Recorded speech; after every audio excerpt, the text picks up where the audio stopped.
warahmatullahi wabarakatuh. Alhamdulillahirrahmanirrahim. Wa minasta'in wa bihamdihi wassalatu wassalamu ala rasulil mursalin wa ala alihi washabihi ajmain. Yang saya hormati kepada Ibu Sri Nurul Mira, SPD, MD, PhD, selaku dosen pengampu mata kuliah pengantar psikologi Islam.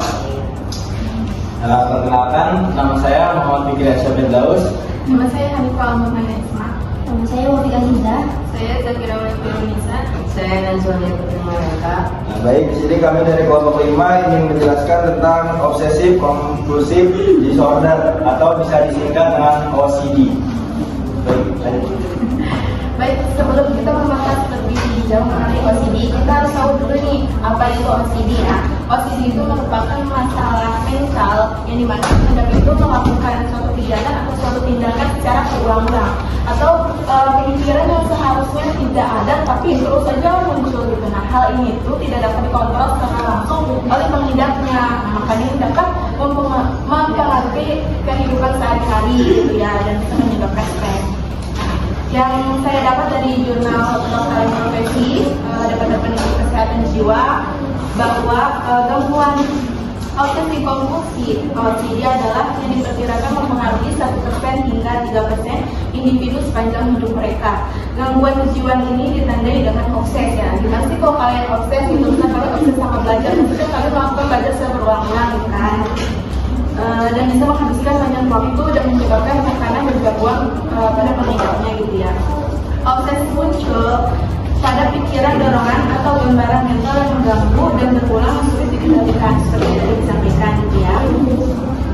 Dan peristiwa mental membuat individu dalam OCD ini merasa terpaksa untuk melakukannya untuk meringankan tekanan yang disebabkan oleh obses dan mencegah konsekuensi yang dia rasakan gitu ya. Seperti contohnya ketika ada seorang yang dia cuci tangan tapi dia merasa bahwa bakteri yang ada di tangan itu belum bersih, jadi belum hilang, jadi terus cuci tangan, atau misalnya kita mau keluar gitu, tapi ngerasa pintu itu belum dikunci, bolak-balik ke rumah untuk mengunci pintu, atau misal kita mau bayar bakso gitu, tapi kita lupa ternyata belum bayar atau belum, jadi kita langsung berulang-ulang seperti itu.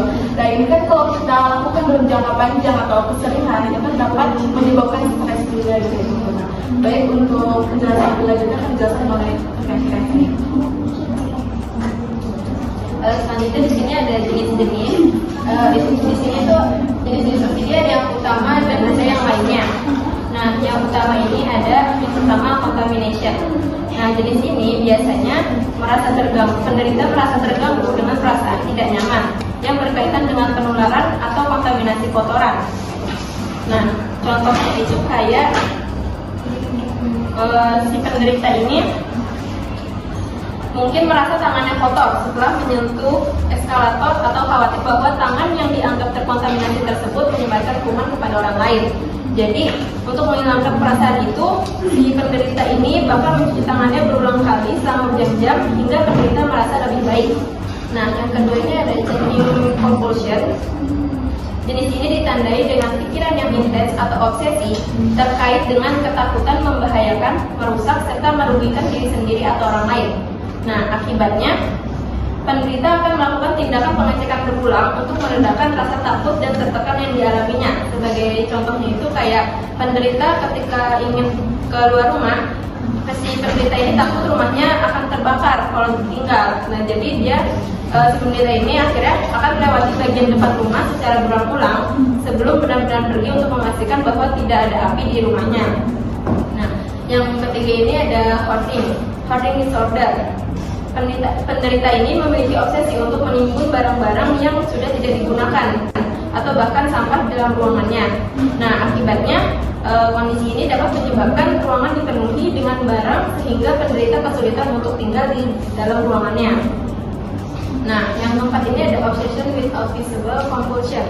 Nah, jenis OCD ini membuat penderitanya merasakan obsesi yang tidak diinginkan, kayak seputar tema seksual, religius, atau perilaku agresif. Misalnya, si penderita ini memiliki pikiran yang mendorong untuk menjadi pelaku pelecehan seksual atau menyerang seseorang. Nah, hal ini membuat penderitanya melakukan berbagai cara untuk menghindari obsesi tersebut, kayak misalnya dengan melakukan kata-kata tertentu atau berhitung di dalam kepalanya. Yang kelima ini ada symmetry on ordering. Jenis ini ditandai dengan keinginan yang kuat untuk mengatur dan menata ulang benda-benda sampai dirasa tepat. Kayak misalnya, penderita terus-menerus mengatur posisi kuku di rak kuku hingga tersusun secara rapi berdasarkan warna yang sama. Terus ada jenis lainnya, yang pertama itu ada relationship OCD. Gangguan ini melibatkan pengalaman pikiran obsesif dan kompulsif yang berkaitan dengan hubungan romantis seseorang, ditandai dengan keraguan penderita terhadap pasangannya. Yang kedua ini ada dislike OCD. Kondisi ini didorong oleh perasaan bahwa segala sesuatu terlihat tidak tepat, sehingga penderita akan melakukan perilaku kompulsif seperti menghitung, menyentuh, meluruskan, menjajarkan, dan lain-lain. Terus yang ketiga ada magical thinking OCD. Kondisi ini membuat penderita memiliki pemikiran magis, yaitu penderita percaya bahwa jika mereka tidak terlibat dalam perilaku tertentu, peristiwa yang sama sekali tidak terkait akan terjadi. Nah, yang keempat ini ada false memory OCD. Orang dengan jenis OCD ini sering mengalami pikiran yang meragukan. Misalnya, mereka mungkin khawatir tentang hal-hal yang mungkin tidak sengaja mereka lakukan di masa lalu. Terus yang terakhir ada indecisiveness atau keraguan. Jenis ini didefinisikan dengan waktu pengambilan keputusan yang lebih lama serta peningkatan untuk pencarian suatu informasi.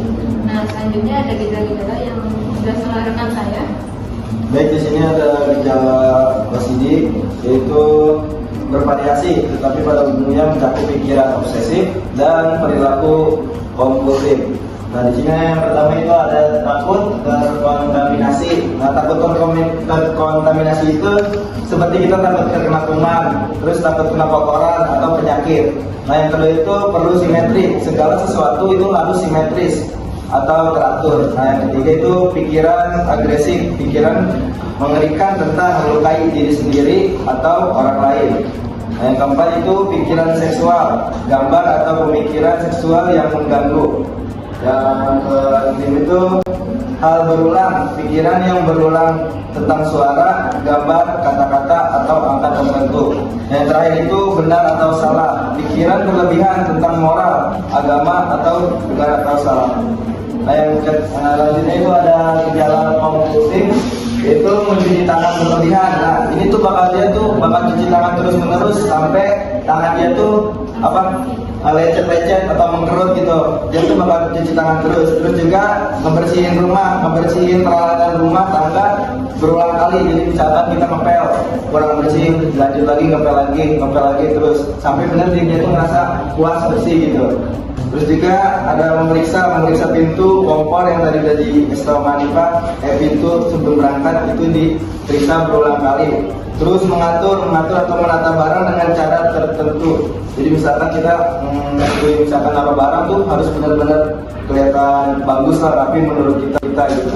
Gak boleh juga ada orang yang nyenggolnya. Kalau ada orang yang nyenggolnya, dia bakal lapin lagi ke bentuk awal. Nah, yang terakhir itu menyimpan koran, surat atau wadah tertentu meskipun tidak lagi dibutuhkan. Nah, itu jadi kita nyimpan koran kan udah nggak kepake, tapi tetap aja kita simpan.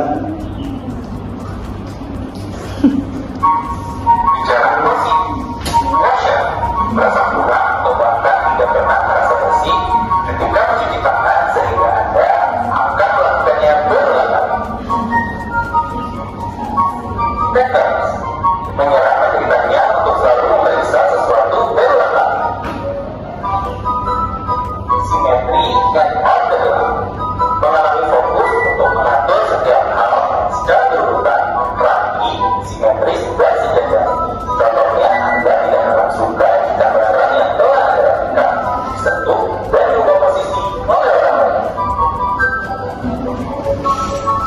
Hal ini bicara di mana Anda suka atau berkeinginan untuk mengumpulkan barang-barang bekas yang Anda temukan.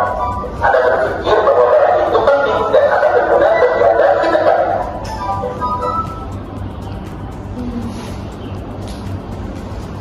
Baik, selanjutnya akan dilanjutkan oleh rekan saya. Baik, selanjutnya ada penyebab OCD, yaitu Penyebab pasti OCD belum sepenuhnya dipahami, tetapi para ahli meyakini bahwa gangguan ini disebabkan oleh kombinasi beberapa faktor. Faktor pertama yaitu ada faktor biologi, faktor yang menyebabkan ketidakseimbangan kimia otak. OCD sering dikaitkan dengan ketidakseimbangan neurotransmitter, terutama serotonin, dopamin, dan glutamat. Kekurangan serotonin dianggap berperan besar dalam munculnya gejala OCD. Yang kedua itu ada faktor psikologis, yaitu faktor gaya pengasuhan pola asuh yang terlalu ketat, kaku, atau perfeksionis bisa berkontribusi terhadap berkembangnya OCD pada anak.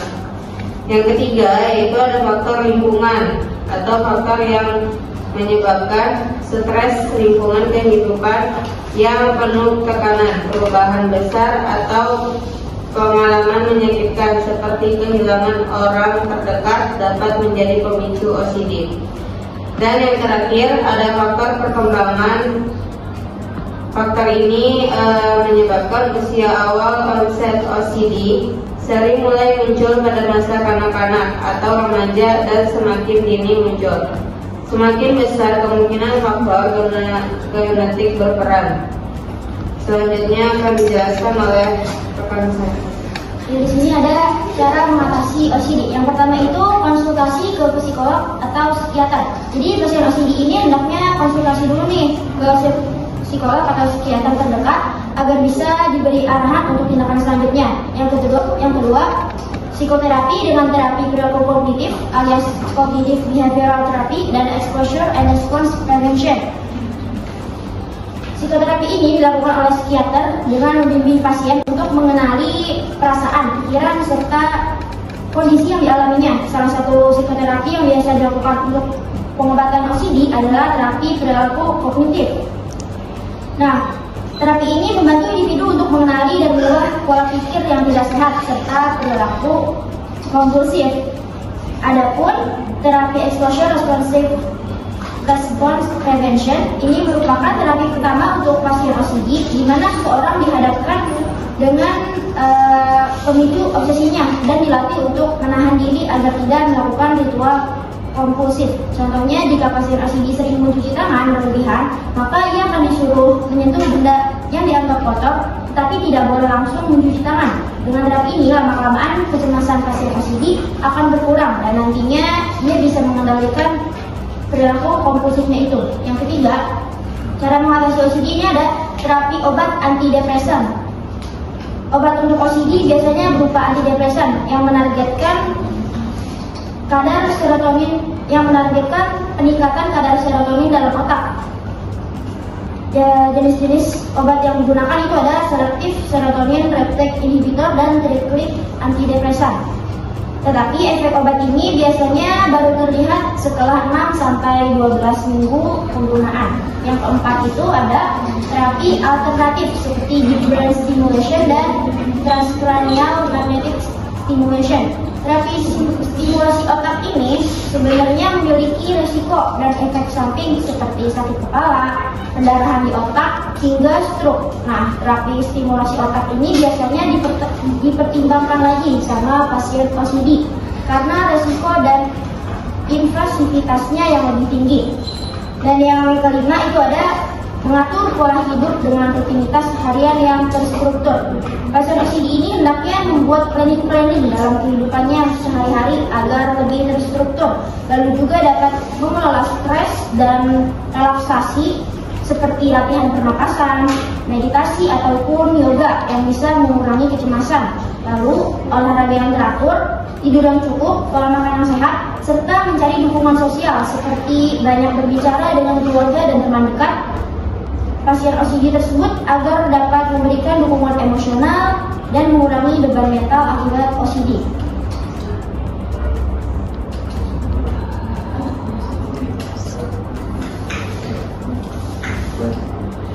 Jadi kan teman-teman udah tahu tuh ya bagaimana OCD itu gejalanya, jenis-jenisnya, faktor-faktornya. Jadi kalau kalian merasa kalian menghindar OCD, jadi secara cepat mengatasinya dan sampai malah memperburuk kondisi. Baik, Mungkin sekian presentasi dari kelompok kami. Kurang lebihnya mohon maaf. Assalamualaikum warahmatullahi wabarakatuh.